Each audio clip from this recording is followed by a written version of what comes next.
ఈ దసరా నవరాత్రుల సందర్భంగా ఫ్రెండ్స్ గెట్ టుగెదర్స్ కానీ బంధువులు ఇంటికి రావడం కానీ రెగ్యులర్ గా జరుగుతూ ఉంటుంది. ఇలాంటి స్పెషల్ అకేషన్స్ లో రొటీన్ గా చేసే స్వీట్స్ కాకుండా ఇలా స్పెషల్ గా కాజు కలాకండ్ చేసి పెట్టి చూడండి. పొగడ్తల వర్షంతో ముంచెత్తకపోతే చూడండి, నోట్లో ఇలా పెట్టుకుంటే అలా కరిగిపోయే ఈ కాజు కలాకండ్ ఈజీగా తయారు చేసుకోవడానికి ముందుగా 100 గ్రాముల కాజుని ఇలా పాలలో నానబెట్టుకున్నాను. ఒక 30 నిమిషాల పాటు నానిన తర్వాత ఇలా మెత్తగా మిక్సీ పట్టుకోవాలి. ఇప్పుడు ఈ పేస్ట్ ని పక్కన పెట్టుకుని ఒక మందపాటి కడాయిలో 1/2 లీటర్ పాలు పోసుకుంటున్నాను. ఫ్లేమ్ హైలో పెట్టుకుని ఇలా కలుపుకుంటూ ఉండాలి. పాలు సగం మరిగిన తర్వాత నేను తీసుకున్న 1/2 లీటర్ పాలకి 5 టేబుల్ స్పూన్ల షుగర్ వేసుకుంటున్నాను.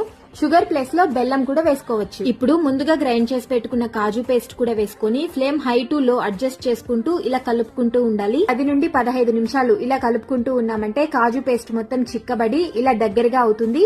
ఈ టైంలో 1 టేబుల్ స్పూన్ గీ వేసుకోవాలి. నేను గీ యాడ్ చేసిన క్లిప్ మిస్ అయింది. ఇలా కడాయికి అంటుకోకుండా ఒక ముద్దలా అయినప్పుడు కొద్దిగా ఇలాచీ పౌడర్,